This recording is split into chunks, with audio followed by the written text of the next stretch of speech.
The OAM Network is an independently run podcast and live production company in Memphis, Tennessee. TheOAMNetwork.com. Power to the podcast.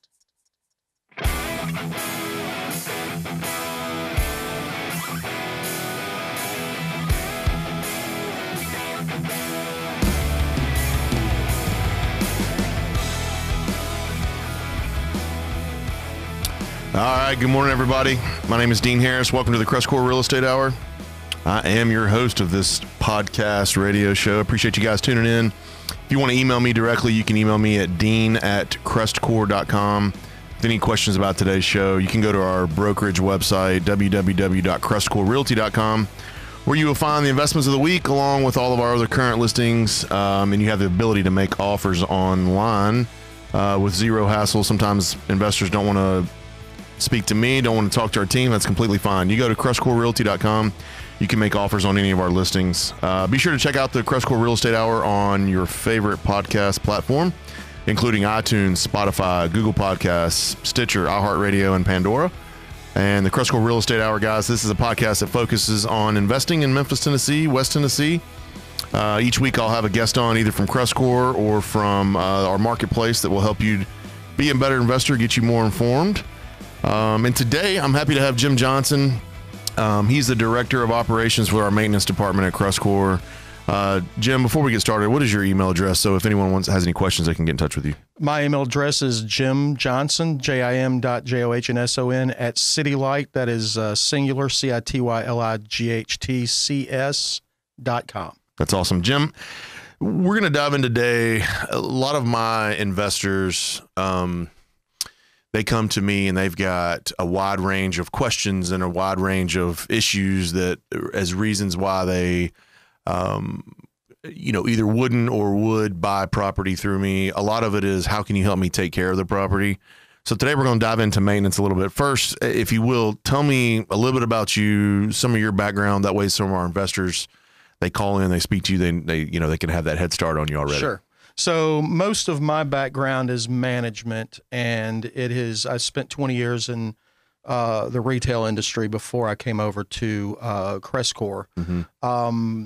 What I know about maintenance is what I've picked up over the last, a lot of facility maintenance background from the retail industry. And then the single family property maintenance I've picked up over the last year. Yeah. With us. So before it was more commercial stuff, is that right? Mostly commercial in the facility maintenance end, yes, sir. What's the difference between those two? It's facility maintenance. The biggest difference is cost. I mean, you're looking at large.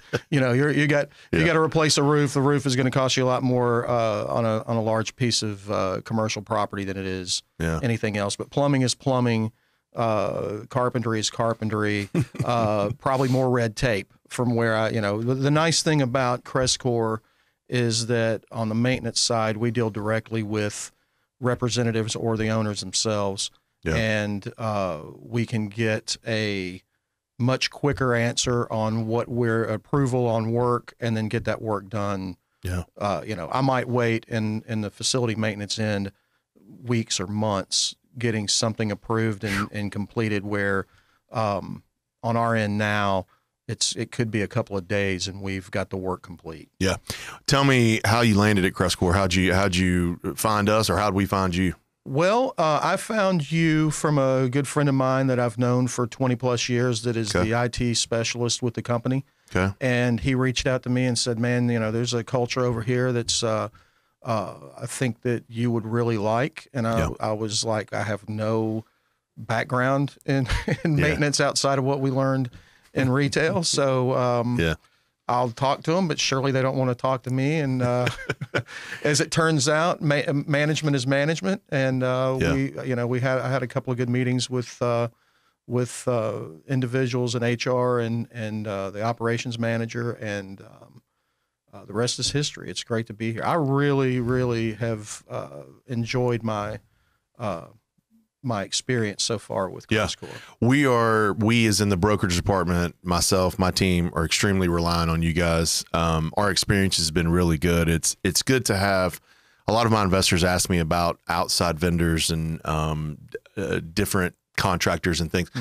I always use the word one-stop shop, and I know you're probably going to use that today too, but we love to say that we've got everything under one roof. Having our maintenance department is certainly one of those. Tell me, what's an advantage? I guess, well, first, what's the history of our maintenance department? I mean, I know that, I know the answer to this question, but for our investors, how did we create a maintenance department? I know we started originally a management company from, and this has been told, from Dan and Douglas, our owners. They've got a large portfolio, and it just only made sense to start a management company. How did the maintenance roll into this? And give us a little history on it. So my understanding from to go back to the first question too, the exciting part about being with Crestcore is it's a new company. Yeah, it's only been as a functional business management, property management company, 6 years? I believe that's right, 6 or 7. 6 or 7 years. Pretty so when Dan and Douglas had enough properties that they realized they were going to have to complete some maintenance on, they started with a couple of 1099 guys that were subs for them, and then decided chucking a truck and picked up a couple of apartment generalists to help him out as their portfolios grew. Yeah. And then once they reached out to acquaintances, friends, investors, and in literally what seems to be no time, has grown up to 1,800 managed properties in the Memphis market. Yeah. So when you look at that many properties that need maintenance, and you have to find subcontractors to do maintenance on all those properties. 2 generalists and a couple of guys on a 1099 can't handle that kind of volume. No. 2, if you think about, as a homeowner myself and yourself, who you've got to call when you've got a busted hot water tank in the middle of the night or the next day, or how long it takes to get that out there, how much that's going to cost. The time issue that you have on getting a repair done, or worst case scenario, your tenants have no idea who to contact while that water's running through an owner's property, filling up the floor. So you've got the damage that can be done to an investor's asset, along with the discomfort to a tenant who's paying that owner their lease. Sure. So it's making more sense to grow. So honestly, from 4 guys, 2 outside vendors, 2 inside vendors, it's grown to 18 technicians currently. Whew. 5 departments. We've got 2 roofers on staff. I have 5 carpenters in the house, 3 electricians, 4 plumbers, and 6 HVAC guys. So we went from 2 chucking a trucks to 25 people. Absolutely. And you've got, and at City Lights Disposal, I'm sorry, so I'll tell you about that in a second. That slip. Crestcore's disposal has enough technicians that can pull permits. I'll tell you. All right, so yesterday, we've had 2 situations where we've had fire damage to properties. Yep. Last night we had one in a furnace. Fire department and MLG&W came out. They pulled the meter. I had electricians and HVAC guys out there this morning. And as soon as the paperwork comes through the city, we will already have the work planned and started, and we'll have that tenant back in their home in a week. Yeah, that's so that time frame is very important. I'm glad you said that. That is the difference, in my opinion. That is the difference between a great property manager and one that's not. To handle something like that happens so fast. 99% of my clients are out of state. Right. I know we have some local guys that buy these, but I mean, the large majority of my clients are out of state. And I don't mean across the river in Arkansas either. I mean, 2,000 miles away on the West Coast. West Coast, yeah. Right. So to have, I guess what I'm trying to say is that it is extremely valuable, the service you provide to me in the brokerage. The value that we have to have all of that in-house is huge. And to hear that example there of a fire and you're right on top of it, if a client comes to you and they're wondering, what are some of the advantages of using us? What do you go to? Like, that is a perfect example of one. But if I'm asking you, hey, let's say I'm a client on the phone, well, why should I use, Crestcore maintenance? I've talked to Dean, and there's other people out there. Because when people ask me, I can't tell them as a licensed agent, hey, you have to come use Crestcore maintenance. You've got to use our property management. You have to. That's not the program that we go by. We would love for them to use that. It helps my job be a lot easier. I can hold you guys accountable. I can hold the whole, the management accountable, and I can get back some responses versus the guy outside here. I can't. What are some of the advantages that you see that you know of that you're helping us with as a reason why a client would come and use? Well, I'll give you you guys. I can give you a couple instances. One example or one reason would be that and yes, absolutely. We have owners that handle in their clause in their agreement that they handle their own maintenance. Yeah. But what happens on occasion with those same owners is they will need us because they can't get a hold of a subcontractor. Like you said, they're not local, and they don't have a lot of options to reach out to if their contact is out of pocket. Yeah. So we go out to a property. And we're going in blind. We've never been in this property before, even though we manage it. We've never been in this property before, and so we have to start doing the research. I'm not saying that his chuck in a truck has done some work that's been below the line, but the reality is we don't know what we're going to run into when we do whether it's HVAC, electrical, carpentry. We have all of the notes, pictures, information at our disposal, so we know before we go. Any issue we've run into in the past, anything that might have led to something else, we know what the cause of this is. There's water drainage off of the property next door. We may need to put in a French drain, whatever the issue is. Yeah. We already are privy to some of that knowledge before we go to the property. Whereas if it's something that we're going into blind, you don't know. We have no idea. Almost like keeping a diary of the home. It's exactly what it is. Yeah, and so there's one advantage. Right. So if you're an investor and you're listening, you're thinking, why would I do this? Not just for convenience sake, that you can handle it quicker, but literally for what you just said, a diary of the home, so you can properly assess it. It would be, I like an example of that with me is if you went to your doctor and you went to a different one every time something came up, right? Mm-hmm. I mean, they're never going to have a good idea of what's going on with you unless you stick with one guy. What? Go ahead. Another advantage. Yeah, let me have I don't want to cut you off. No, please. I'm ready. I'm excited. Yeah, let's have them.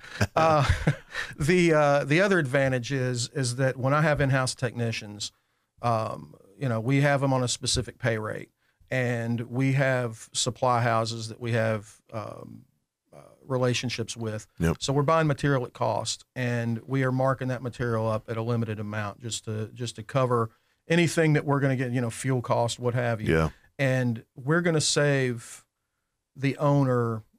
And I'm not saying that they might not have a guy that can get something at cost, but generally we're going to save the owner a significant amount of money. Okay. Based on the cost of the repair. And an example of the other side of that would be, I know a lot of plumbing companies that are paying their technicians on commission. Mm-hmm. So they're paying them on, you put a hot water heater in, I'm going to pay you $300. Well, if they're going to pay them $300, how much are they charging the owner or the tenant for that particular material? Mm-hmm. And I have interviewed plumbers in the past, and I'm not picking on the plumbing industry. It's just a good example. Yeah. Right? Yeah. Because I could pick on electrical too. Sure. But I've interviewed plumbers that haven't turned a wrench in 2 years because all they were paid to do was go in and sell a customer, upsell the customer on new versus. All right. So we have a gamut of technicians. We'll just stay in the plumbing field, for instance. So, I can go in and replace a faucet on a bathroom with the guy we have. But I also have technicians that can go out with a backhoe and dig up a yard, water main that's broken or a sewer line that's broken. Mm-hmm. If you call a subcontractor, they're going to want to replace that entire line. Mostly, generally, that's the sell, is they want to replace it. We're going to find where the break is and patch that break and save the owner a solid, 50% of what the bill would have been through another sub. Easily. I had a guy, story, there's one of our leasing agents, Chris Smith, he was on the last show. He had one of these plumbing lines in his yard leak or something. And he calls out a name brand plumbing company. Right. And they come out and they tell him it's going to be $8,000. They got to replace it. He wouldn't, he didn't go for that. So he called, it might have been one of our plumbers to come out and look at it. $325. Yeah. Same result. Yeah. It was fixed. $325 versus $8,000 that they quoted him. And they just assumed, I would imagine they just assumed that he didn't know anything about it and that he could go call his home. And of course, and they knew the racket too. They were like, hey, call your homeowner's insurance, call and this and do that, and they'll pay for it. And they were trying to get that $8,000 job on something that he paid $325 and got it fixed. You can literally find, and again, this is not what this is about. This show's about. You can find a leak. I've watched guys find a leak with a stick.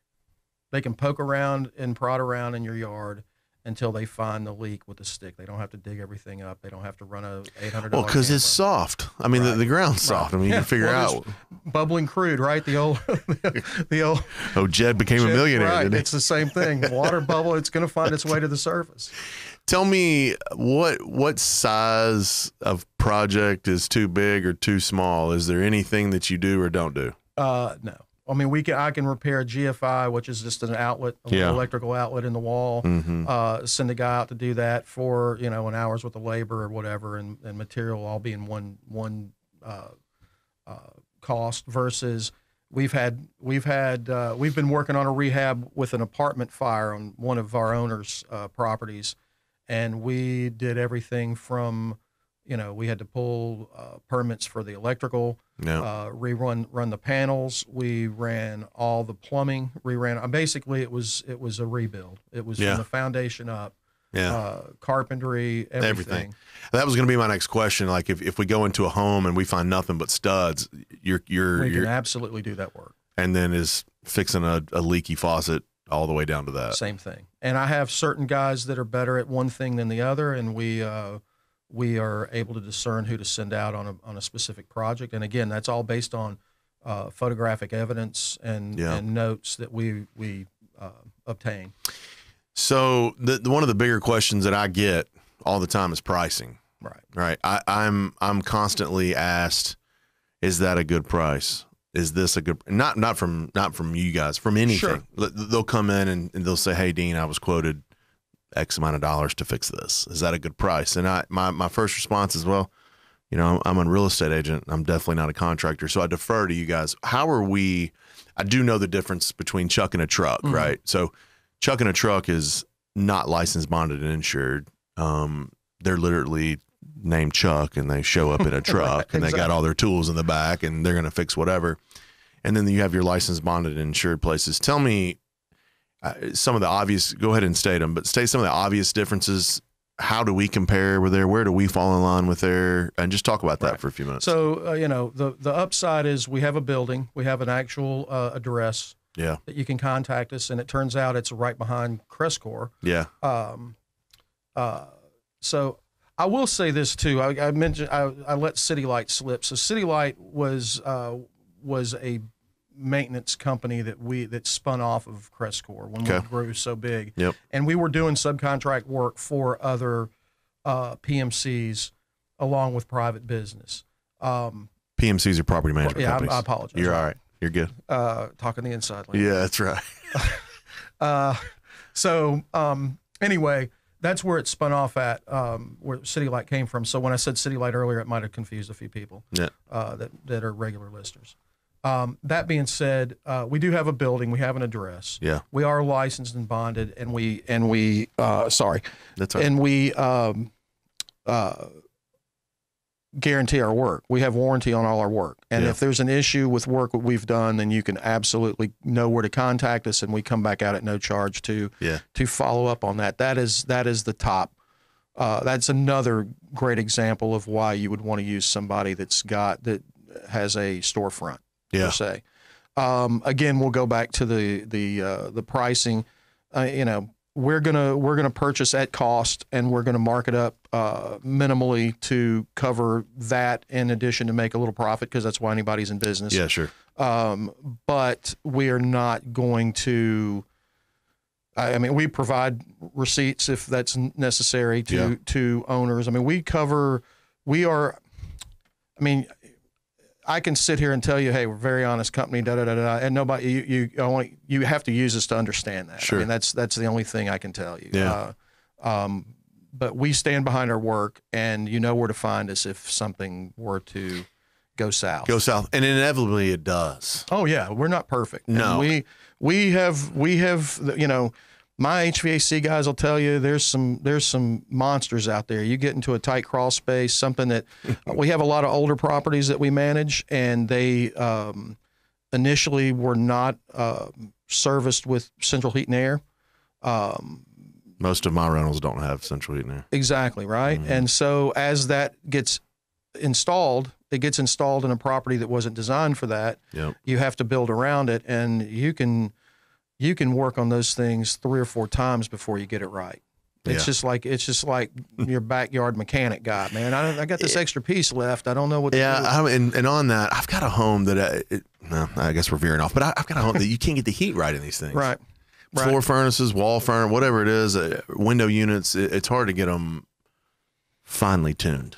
Well, and this, I love the city of Memphis, and I think it has so much character.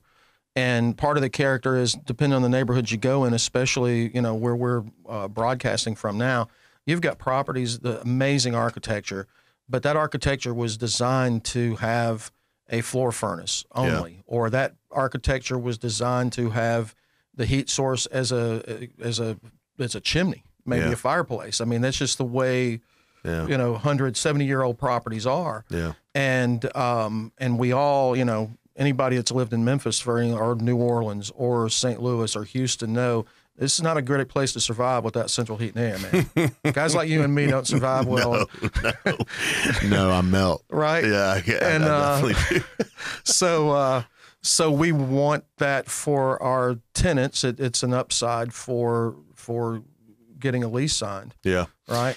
So compare, if we're obviously going to be more expensive than the Chuck and a Truck guys, because they don't have to carry the licenses and the insurance and all the stuff. They just go do their own. How do we compare with other licensed, bonded, and insured companies? I'm assuming we're competitive with them. Oh, absolutely. Do you think we're higher in that because we have so many to deal with, or are we lower because we have so many homes, or are we just going to fall right in line with pretty much everybody else? No, I believe truly that we are beyond fair as far as cost is concerned. And to give you an example, we do a subcontract work for another property management company in town, and 90% of our quotes are approved on the first run. They don't ask, they don't question. That's key. And the issue with me as a businessman is I think maybe we should go up a little bit because maybe only 70% should be approved. They're approving them right away. Right?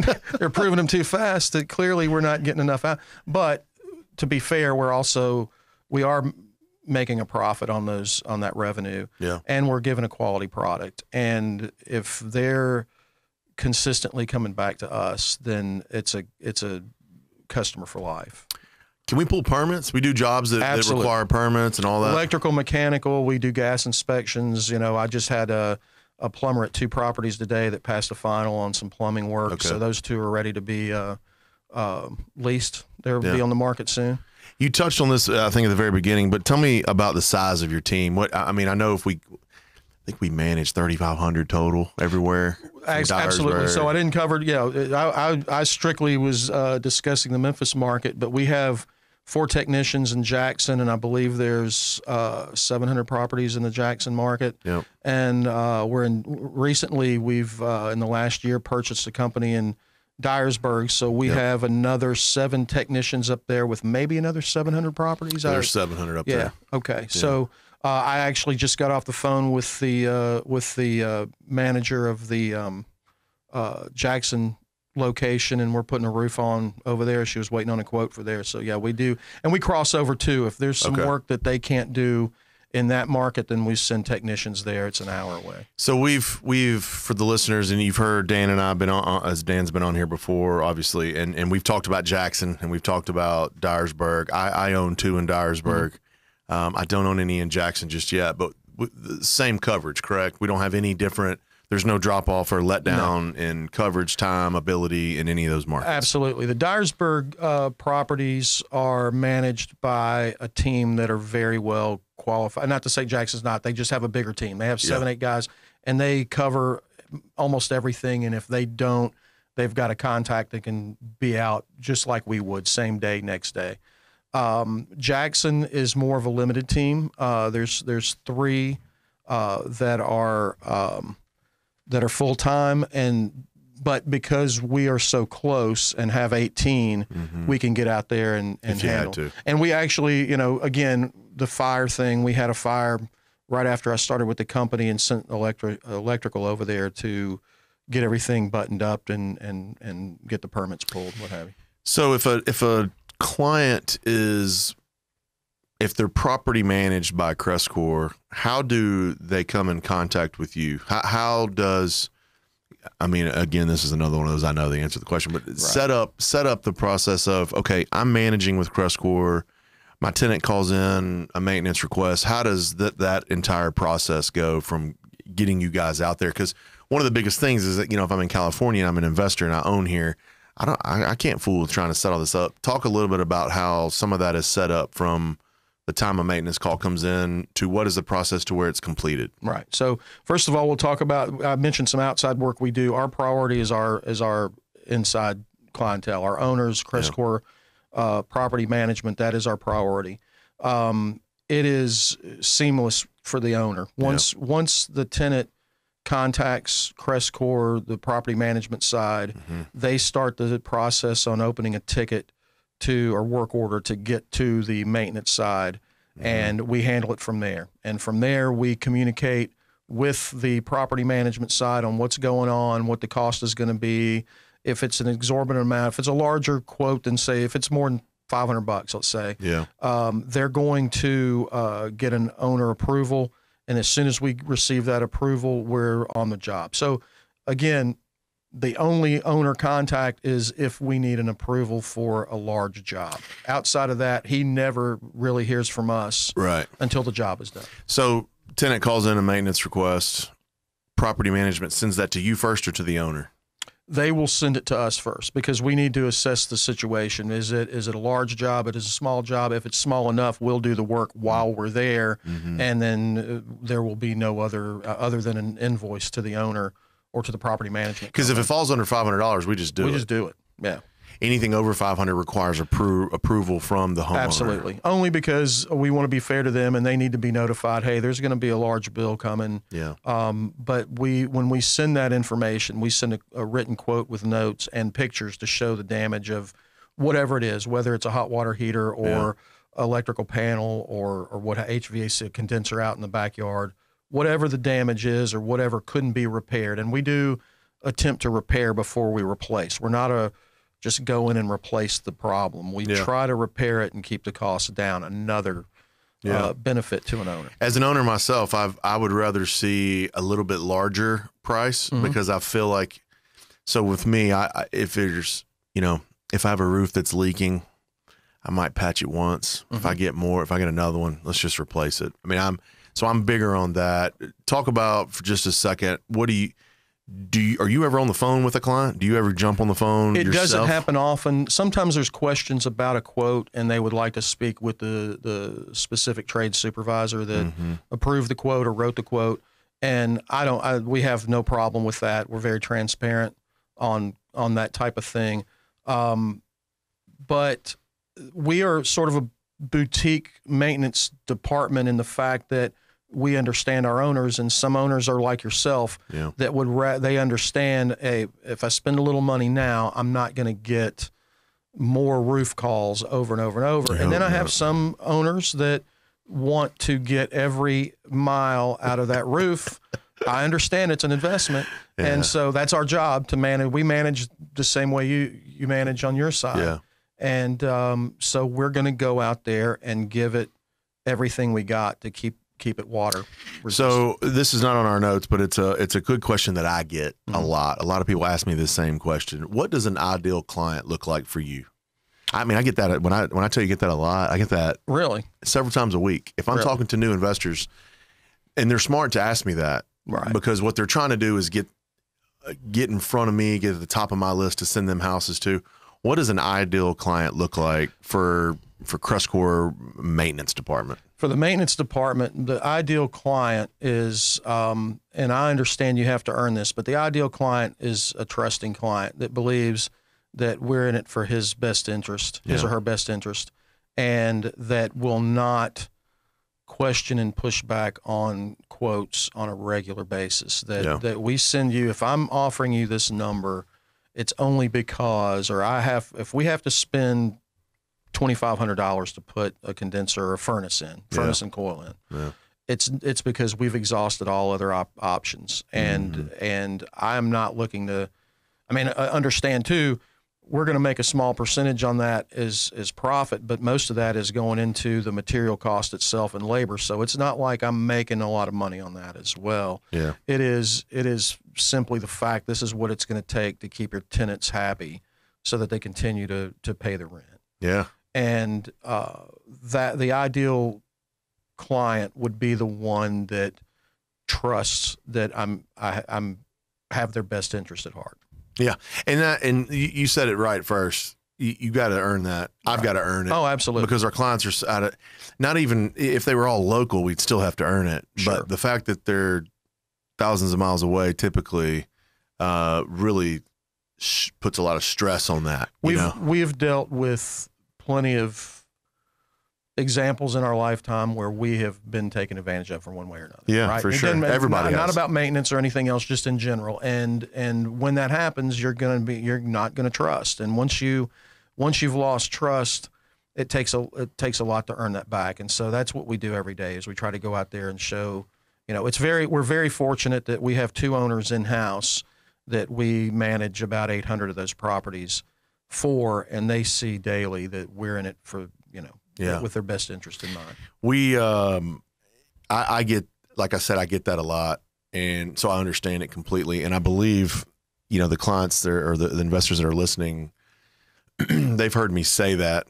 I could sell 10 houses to a guy. And if number 11's a dog, he's going to have a hard time coming back to me for number 12. Right. He might, but if 12's not perfect, he's sure he can come back for 13. So I really get one swing, at helping a guy out. I don't necessarily have to hit a grand slam on that first swing, but you got to hit a double, right? You got to use a baseball analogy. Right. You've got to hit a double. You've got to do a solid job for them. Is it any different? Is a client local any different than a national client? I don't guess it is it? No different. It's the same thing. We're going to do the same work either way, and we're hoping to own. Again, I guess the difference is communication. Yeah. That's the only difference is a lot of times it's a time zone, and you mentioned California. That's great that it's only 2 hours from here to there, but they may be overseas. It may be Europe, Middle East, what have you, and then you're having to deal with a 12-hour gap in time. And I've got those clients, right. And in the meantime, you've got tenants, that need it done, that are in the office at some point. They're in the office. They've shown up, right? That's for sure. What is one thing I breezed over? I should have asked you back here. When you guys complete a job, how do you show the client it's done? Photos again. So we always do before and after photos. A client will receive a before photo, especially on a quote, to show, hey, this is an aged item. We've done everything we can over the course. It's like going to the hospital, and I have to go in and have the talk with an owner. Hey, it's time to let the condenser go. Yeah. It's lived its life. It's time to amputate that left leg. Right. It's time to let it go. It's giving you 12 solid years. Yeah. And just doesn't have anything left in it. And you've got another one. Right. But the good news is we can replace it. Yeah. Well, that's good. Every company, you like that? Let's just hack it off, Jim. At the knee or at the hip? What do you want? They do a lot of amazing things with wood now. So do whatever. Yeah, right, Mr. Pegleg. So every company, we're wrapping it up here. Every company has systems and processes. We use a lot of them. My brokerage team uses a ton of them. Anything on our systems and processes that is a highlight that you say, hey, because we use this and it's an advantage for you, Mr. Investor. And I might be catching you on the spot, Right. but anything about our systems and processes, I should say, that are different or the same as some bigger companies Right. or whatever that might be an advantage that an investor would want to hear. Oh, that's great that they do that. Yeah, I mean, I guess, on a technician side, we use a lot of mobile technology as far as, when I mentioned notes and photographs, that's all done on a technician's telephone. So it's almost immediate. We send somebody out with a work order on their board, and once they're there, within 15 minutes, I have notes and pictures on what needs to be done, especially if it's a quote. Yeah. If they complete the work, I have notes and pictures of the completion Okay. same day. And then that helps us to be able to close out on a business side. We're able to close that out, bill it out, and move on, and that board is clear. So we are, You're good to go. we move it fast. Yeah. Okay. Anything else that I can know about you, about Crestcore Property Management Maintenance Department? Anything that you want to cascade and get out there, as if you were talking to a room full of my investors right now? Right. So if I was in an elevator and I needed to say something real fast, it would just be that we are a client-driven maintenance department. Yeah. We are here for them. That's the only reason we're here. If it wasn't for owners of 1,800 properties, we would be doing maintenance for Chuck in a Truck or those guys that have the commercials on television. Yeah. We are only here for owners of properties. So that's our bread and butter, and that's who we're here to take care of. Yeah. Hey, I appreciate you coming in today. Hey, it was a blast. I know this isn't your thing, but you did great. I appreciate you coming on and explaining a lot about our maintenance department. It is, and I'm doing this series of people in our company. Last week it was Chris Smith with leasing. This week it's you with maintenance. I have to look at my notes for next week, but I'm bringing in different partners of ours, internal partners, our maintenance department, leasing, and all the different areas that we work with to try to help our investors get to know us. So I appreciate you coming in today and giving us your time. I had a blast. Thanks for having me, Dean. Guys, thank you for tuning in. If you have any other questions, you can email me, dean@crestcore.com. You can go to our brokerage website, www.crestcorerealty.com. Check us out on all the iTunes, Spotify, Google Podcasts, all the other places you can check us. Give us a like or a subscribe or whatever they're asking you to do. Appreciate you guys tuning in. We'll see you next time on the Crestcore Real Estate Hour.